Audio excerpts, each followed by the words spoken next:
Ok, estoy dando entrada a algunas personas y como les puse en la agenda, pues hoy voy a ponerles aquí el libro que lo hemos estado usando, pero hoy lo voy a usar, lo voy a compartir con ustedes. Ustedes todos lo tienen, ¿verdad? Sí. Ok. Y todos lo han bajado, lo tienen accesible. Entonces, hoy lo voy a compartir porque, permítame un momentito, porque ahorita se les fue la imagen, ¿verdad? No, No, señora, ahí licenciada. está. No, ahí está. ¿La siguen teniendo? Ok, es que a La mí, carátula.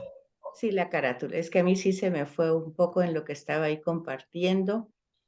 Permítame un momentito.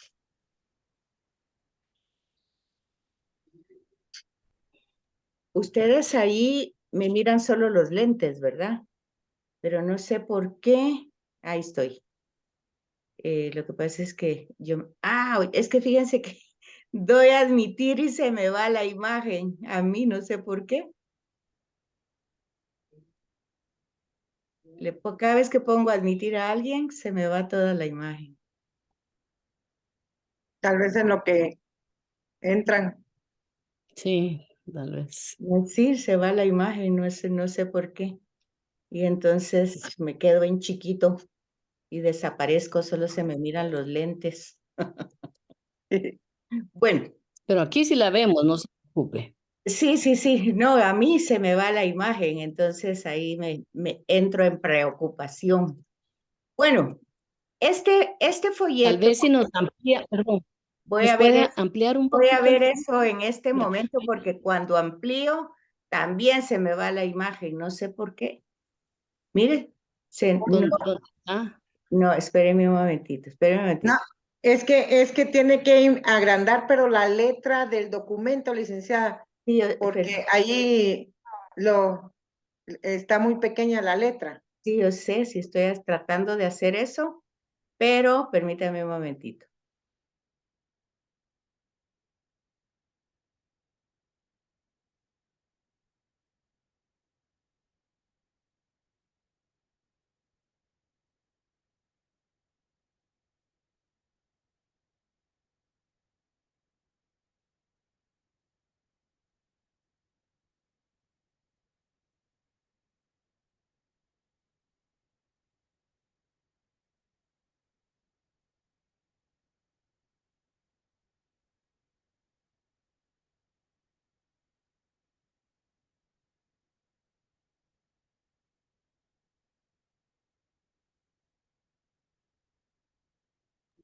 Donde está la crucita de más, De licenciada. más, así es, ahí.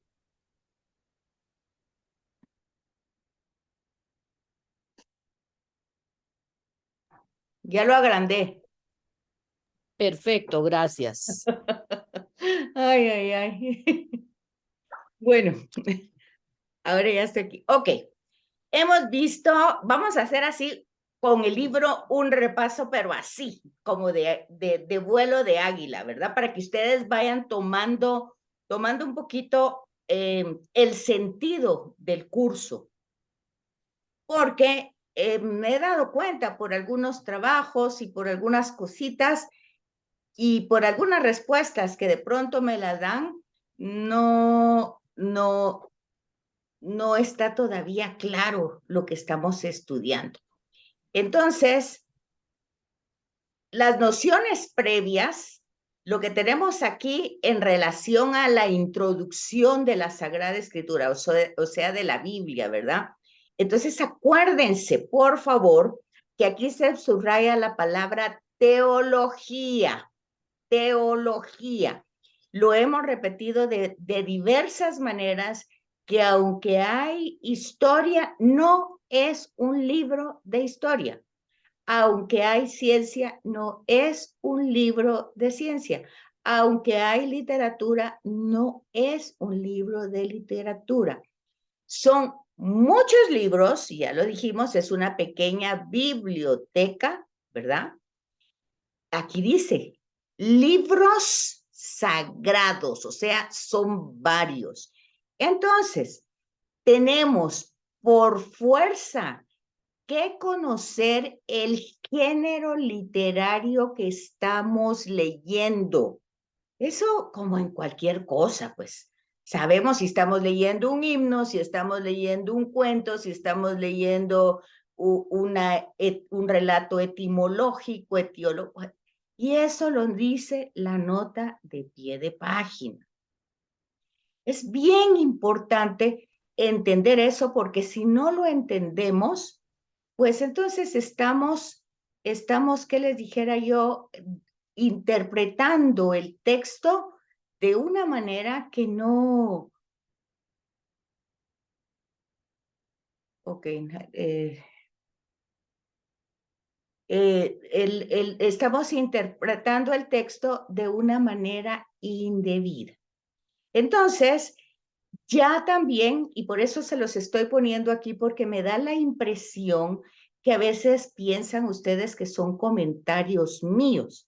Y yo les digo, eso porque oigo las cosas que dicen y los trabajos que mandan no han cambiado el enfoque.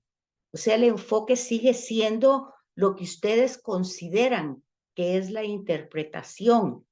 Entonces, por eso estoy haciendo este esfuerzo rápido, porque me imagino que no han leído el texto y me imagino también que no siguen las coordenadas de leer las notas de pie de página para aclarar lo que dice el texto. ¿Qué tradición oral fue la que se recolectó? ¿Por qué utilizó formas humanas o elementos como el fuego, el aire? ¿O por qué? ¿O por qué, por ejemplo, algo que se narró en Éxodo de una manera, el Deuteronomio lo narra de otra? Pero para eso teníamos que haber leído la introducción del Deuteronomio y saber que ese es un libro escrito posteriormente y con muchas modificaciones. Bueno, entonces, para que ustedes vean, pues, que aquí está dicho, que está escrito por mano de hombre, de seres humanos, pero que de alguna manera su estudio tiene que ver precisamente porque son seres humanos con... Hay literatura, hay una serie de géneros literarios escritos en lenguajes múltiples. Ya dijimos que el lenguaje no es el idioma. El lenguaje es la forma de cada cultura de expresarse y eso está en la escritura. Hay muchísimos idiomas y lenguajes. Tiempo, épocas distintas. Primero fueron tradiciones orales y luego se pusieron por escrito, ¿verdad? Luego, aquí miren esto, hacen referencia a creencias variadas. Pues es que también hemos dicho, Abraham empieza un proceso de politeísmo a monoteísmo.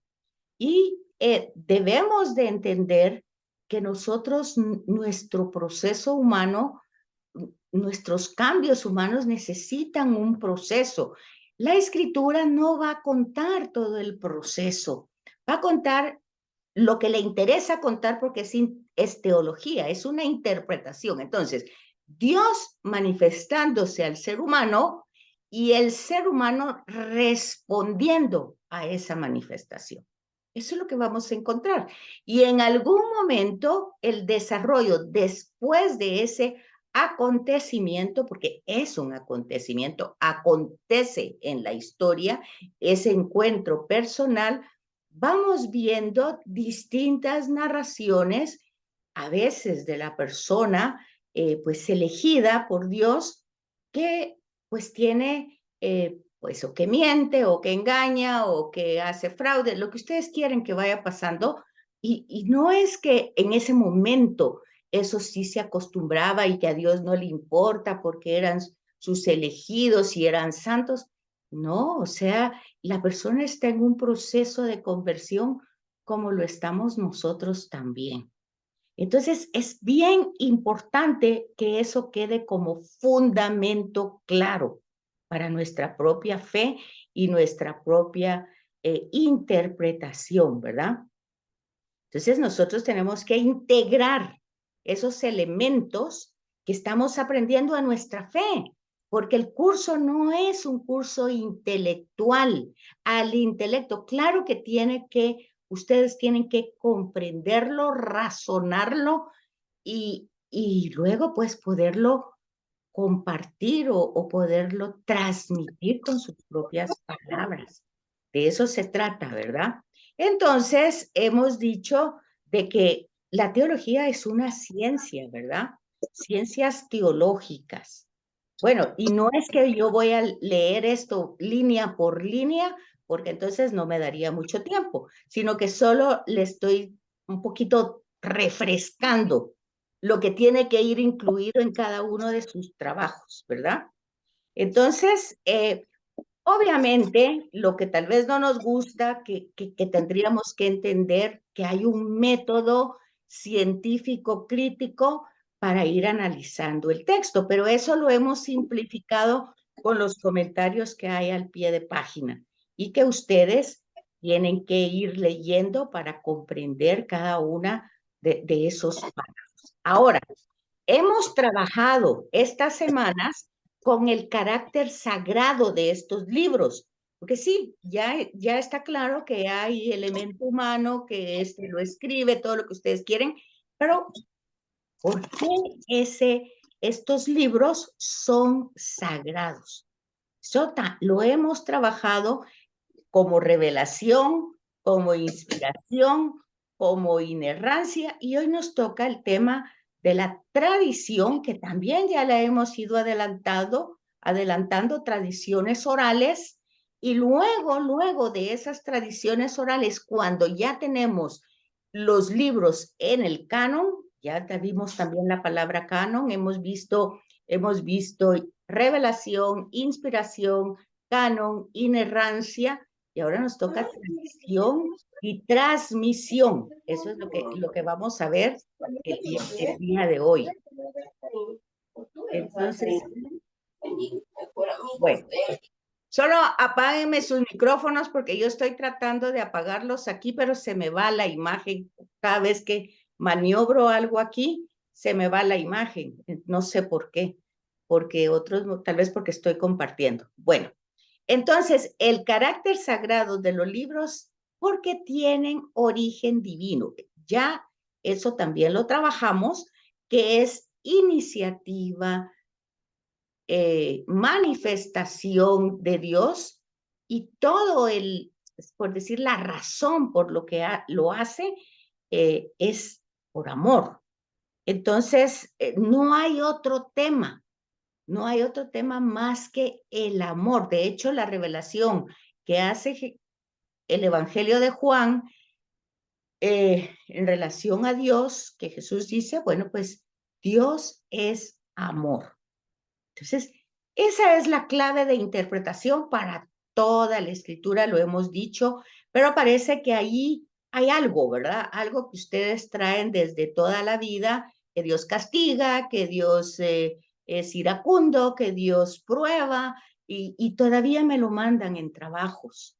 Entonces, no lo sé si no es que no lo han entendido o no sé qué es lo que pasa, ¿verdad? Pero el hecho es que la revelación de Dios plena la hace Jesús.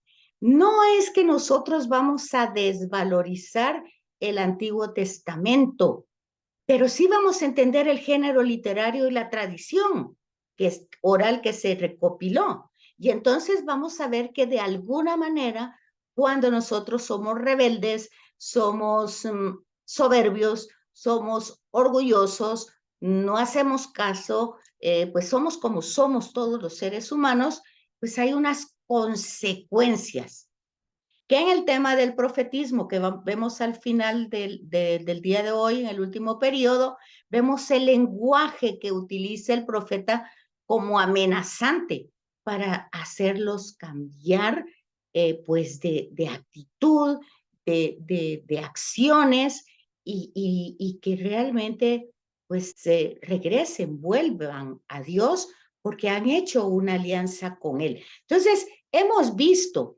que el tema de la alianza, pues es un tema importante, que los judíos no tienen antigua alianza y nueva alianza. La religión judía solo tienen una alianza, la del Sinaí, solo tienen a un personaje que ha hablado entre Dios y el pueblo, que es Moisés, y esperan a un Mesías todavía. Pero nosotros, uno, no somos judíos, tenemos que conocer las fiestas judías, tenemos que conocer la cultura judía del tiempo de Jesús para comprender a Jesús, pero no porque para comprender cómo las fiestas Jesús las fue pues encarnando y le fue dando un sentido diverso al que tenía la religión judía. No por rebeldía, ni por necedad, sino por como él lo dice. He venido a darle sentido. O sea, porque obviamente desde el Sinaí el mandato es a Dios y al prójimo.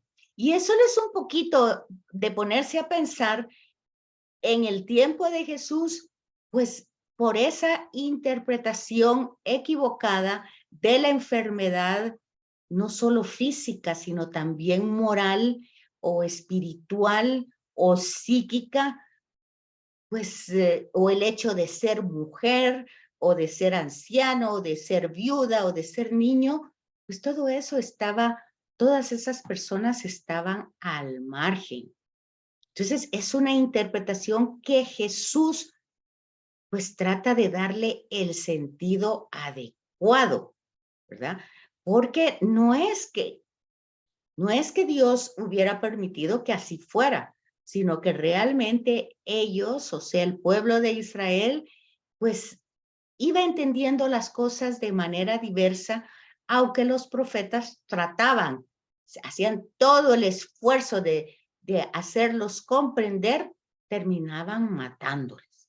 Entonces, es muy importante que nosotros vayamos viendo, pues, que no es que esté equivocada el Antiguo Testamento. Tiene verdades en relación a Dios, y esas verdades son las mismas del Nuevo Testamento. Dios es misericordioso, es cercano. Ahorita que estamos teniendo las lecturas, la primera lectura, vemos realmente la importancia de ese Dios que escucha el clamor, el dolor, el sufrimiento de los más pobres, de los que no tienen más posibilidades que las de Dios. Entonces tenemos que ir comprendiendo cómo, aunque haya ese lenguaje que nos puede confundir, ya dimos la clave, pues la clave la da Jesús en el Evangelio de Juan. Dios es amor. También hay que regresar a recordarse de la parábola del hijo pródigo. El padre no castiga a ninguno de sus hijos. El padre está con los dos, sale al encuentro de los dos hijos equivocados. Entonces, es importante darse cuenta de eso y entender por qué entonces todos estos libros religiosos entran en el canon, ¿verdad? Ya dijimos, el canon es pues una medida que realmente define qué libros son inspirados y revelados por una sola razón, porque hay mucha literatura escrita y no toda pues desarrolla la verdad revelada, sino que muchas veces procesos como de magia o como nos gusta a nosotros ver que las cosas están mal y queremos que Dios las arregle porque así queremos que pase, ¿verdad?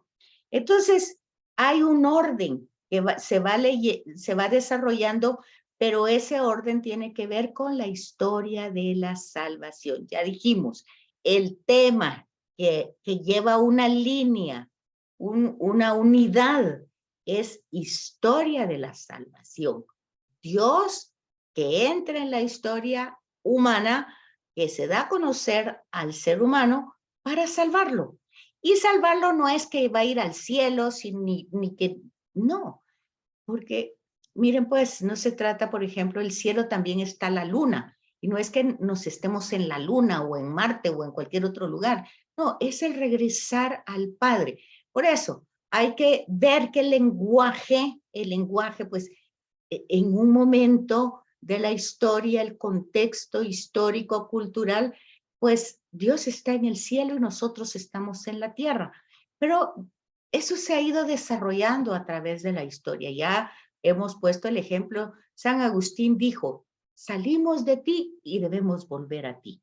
Así de sencillo es. O sea, regresar al Padre. El cielo es el Padre, es la realidad eterna de Dios, regresar a esa realidad. Bueno, entonces vamos siguiendo esa orden de exposición sin perder el hilo conductor, entendiendo la variedad de lenguaje, de géneros literarios, de cultura, pero obviamente para eso necesitamos leer la hoja introductoria de cada libro y las notas de pie de página, si no, andamos perdidos, ¿verdad? Y luego les dice aquí, ¿verdad? Ese manual seguiremos ese orden de exposición desde un punto de vista teológico. No es científico, que si que los dinosaurios, que si 7 días, que si el Big Bang, que si la evolución. No es científico. La ciencia va a dar sus interpretaciones, ya lo dijimos, y en esas interpretaciones que dan se llaman teorías, y en esas teorías no puede ni afirmar ni negar a Dios. Puede contar cómo considera que sucedieron las cosas. Entonces nosotros estamos llevando el punto de vista teológico. Y entonces, desde el principio, se nos va desarrollando cómo Dios se manifiesta, como Señor, creador de vida. Miren, eso es muy importante ahora que nuestra iglesia tiene tanto problema de interpretación, incluso entre obispos, cardenales de Alemania. No nos debemos confundir. ¿Qué es lo que dice Génesis 1 y 2? Pues que somos creación de Dios, que nos ha hecho como nos ha hecho, y que Dios es el Dios de la vida. Y por eso el himno exalta el poder creador de dar vida. Si Jesús resucita, da vida. Si Jesús sana, da vida. O sea, es el Dios de la vida. Entonces hay muchas consecuencias de eso. Por ejemplo, pues el aborto no se puede aceptar porque el ser humano es creado por Dios, así de sencillo. No es porque estemos retrasados, porque esto, que porque la vida es la vida y Dios da la vida. Eso es lo que creemos. Ahora, si no creemos eso es porque no creemos la revelación, así de sencillo. No tenemos que pelear con nada, simplemente no es esta nuestra fe. Creemos otras cosas. Entonces tenemos que ubicarnos. Y entonces aquí nos vamos dando cuenta de ese origen divino que tenemos nosotros, que se va revelando. Hemos dicho, se revela Dios y también nos revela quiénes somos nosotros. Es lo mismo, Dios ha actuado lo mismo. Claro que hoy nosotros no vamos a ver una zarza o vamos el Mar Rojo o lo que ustedes quieran, pero vamos viendo la acción de Dios constantemente en nuestras vidas. Entonces, esta revelación son temas que vamos a ir transmitiendo y tenemos que ir captando ese hilo conductor, esa continuidad del texto, ¿verdad? Y darnos cuenta que si el libro o que esto que estoy compartiendo aquí con ustedes y el de los profetas más tarde, pues son eclesiales, es pues un libro que no confunde, sino que realmente aclara todas estas ideas que tal vez nosotros lo tenemos un poquito, pues tenemos que como que solidificar esos temas y esa transmisión e integridad de los textos, ¿verdad? Y luego, pues nos toca a nosotros reflexionar sobre ellos, sobre esas interpretaciones que se dan, pues para encarnarlos. Esa es la finalidad. Entonces, así es como sistemático. La época patrística es ya más adelante de los patriarcas. Tenemos la época patrística de los patriarcas en el periodo digamos, Abraham, y se llaman ciclos patriarcales, pero tenemos la época patrística de los padres de la iglesia que tuvieron un patriarcado. Y ellos elaboraron principios y nociones teológicas para constituir esta interpretación. Así es que, si ahora nosotros nos confundimos por que ustedes, tal vez un sacerdote dice una cosa, otros dice otra, pues ustedes tienen también elementos, herramientas. Y estamos hablando de San Agustín, San Irineo, y hay muchas obras de defensa de la fe y otras que van pues como comparando las realidades textuales con lo que se va viviendo, ¿verdad? Y tenemos eso, tenemos el catecismo. En el periodo medieval, ya estamos hablando de nuestra época, ¿verdad? El periodo medieval dura casi 1000 años y ahí se va desarrollando mucho texto teológico por las realidades que se viven. Es decir, la iglesia no es que hoy esté en su peor momento. Cuando uno conoce historia de la iglesia, pues sabe que han habido momentos sumamente difíciles, y si la iglesia no sucumbe, pues es porque la cabeza es Jesucristo y pues Él es la que lleva adelante la obra con la fuerza de su espíritu. Entonces, es cuando más ciertos, más seguros debemos estar de nuestra fe para poder ir realmente, pues, como una barca con los remos, ¿verdad? Ir llevando realmente la barca del Señor a su meta, que es el Padre. Entonces, hay que ver la terminología que se van utilizando en esos libros que constituyen la Sagrada Escritura. Entonces, habíamos dicho los distintos nombres, esto ya no lo voy a repetir porque esto solamente me interesaba la importancia de la lectura y el estudio de la Biblia del siglo pasado a nuestro siglo, y utilizando, vean por ejemplo aquí en este libro de apoyo, vea, es igual, tiene la información de Verbum, es de Vaticano II, entonces le va dando el sentido de importancia, no porque yo lo diga o porque lo diga la escuela, sino que es algo que Vaticano II ha promovido. Fíjense, Vaticano II, 1964 y termina en 1968. Y todavía sigo yo escuchando personas que dicen, sí, es que antes, es que a mí me enseñaron antes, sí, sí está bien, pero des en cuenta de que por eso estamos estudiando, ¿verdad? Para ir dándonos cuenta de cómo va esta vida. Y al final de cuentas, vean ustedes que aún el texto le presenta nota de pie de página, sobre todo para que ustedes vean en qué consiste el tema de la espiritualidad en la escritura, ¿verdad? Y en qué consiste la predicación. No es transmitir lo que yo creo o lo que yo pienso, sino que lo que se va desarrollando a través de los pastores del magisterio de la iglesia.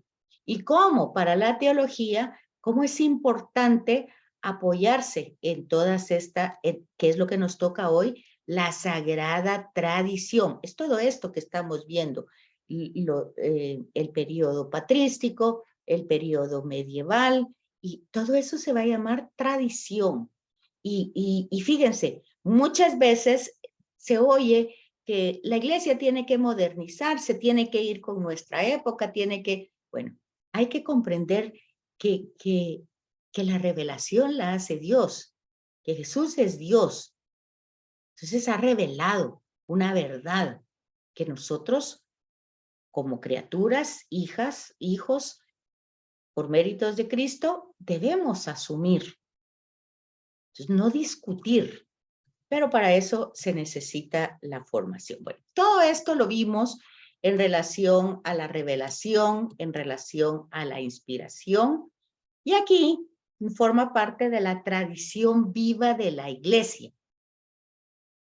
que es nuestro tema de hoy, la tradición y la transmisión del relato bíblico. Entonces, la tradición es a la vez enseñanza y vida. No se trata solamente de doctrina, no se trata solamente de ir a la iglesia y ya cumplí ahí, sino que eso se debe vivir. Entonces, es una enseñanza que se transmite, que se aprende para volver la vida. No se reduce a enunciados verbales, es decir, a palabras que se quedan como discursos bonitos, ¿verdad? Ustedes oyen a los políticos y oyen lo bonito que hablan y lo bonito que expresan todo, pero eso no se vuelve una realidad vivida, ¿verdad? Entonces, el tema de la iglesia no puede ser así.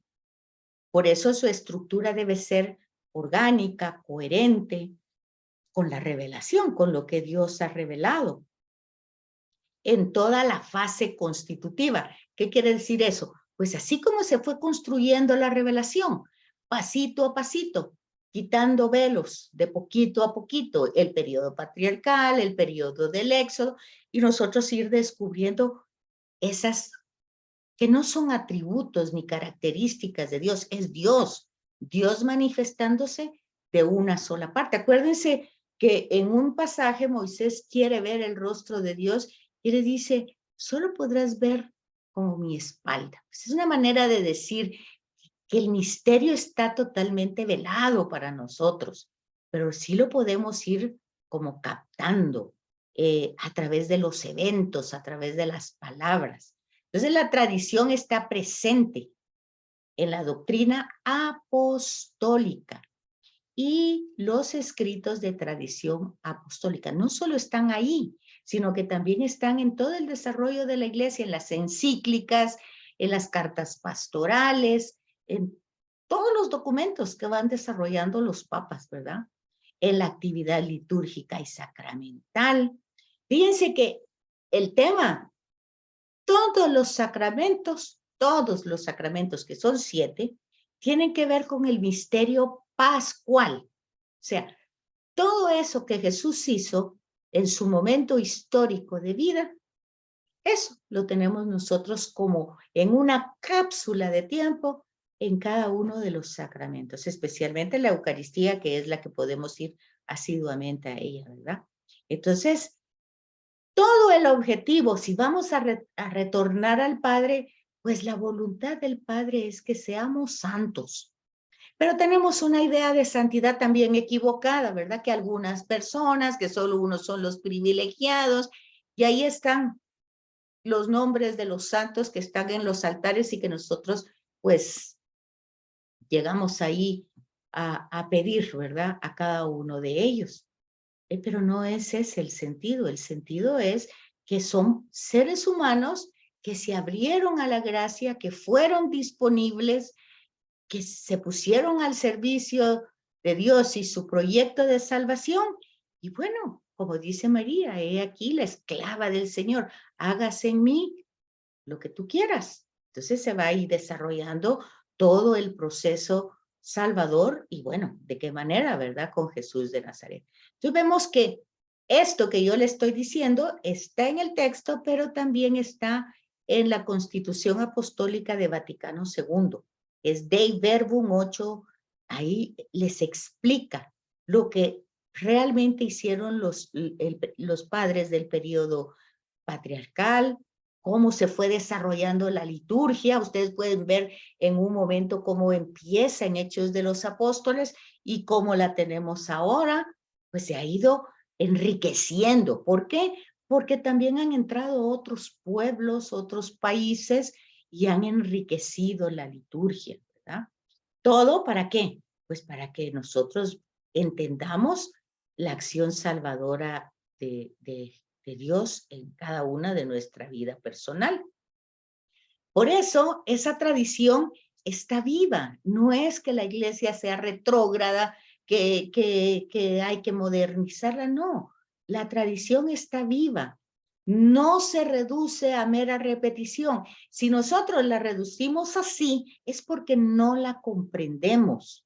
Entonces solo vamos y repetimos, o ay, qué aburrido, o el padre, qué aburrido. O sea, es la acción de Dios que entra en la liturgia. Por eso decíamos que Génesis 1, capítulo 1, es un himno litúrgico. Ahí tienen que ver cómo la acción de Dios entra en la historia, cómo el ser humano entiende eso y lo alaba a través de un himno, ¿verdad?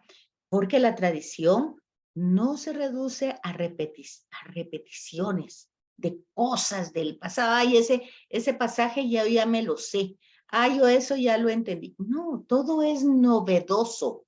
No nuevo porque ha venido desde el antiguo, pero sí novedoso porque trae cosas que pueden irse desarrollando en nuestra existencia, con el contacto de la realidad en cada tiempo de la iglesia. A San Francisco le sonó de una manera, a Santo Domingo de otra, a Don Bosco de otra, y a nosotros de otra, pero es la misma palabra, no es otra, es la mismísima. Entonces, lo que nosotros vamos viendo es ese desarrollo orgánico, la vida del ser viviente que forma comunidad, y que esa comunidad es Cristo, la cabeza, ¿verdad? No se puede decir, por ejemplo, ay, no, es que yo no voy a misa porque qué aburrido. O sea, es la manera de relacionarnos con el Padre, con el Hijo, con el Espíritu. No tenemos otra. Esa es la manera desde nuestra fe católica cristiana de hacerlo. Y lo lógico sería aprender qué es lo que no podemos captar, pero no realmente quedarnos así que no vamos, ¿verdad? Porque es aburrida, porque hoy todo el mundo, la verdad es relativa, en fin, cuánta cosa se dice, ¿verdad?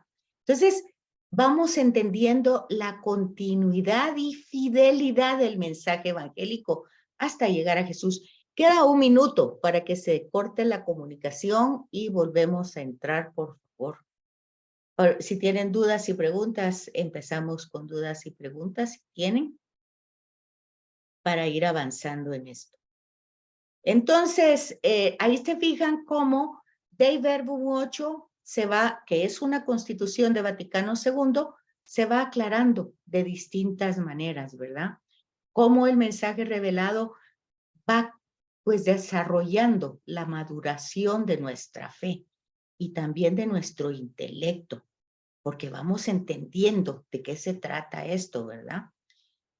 Y eso es lo que nosotros debemos de comprender como tradición. Y pasamos al otro tema que es escritura y tradición. Y pasamos a otro numeral de Dei Verbum, que es el 9.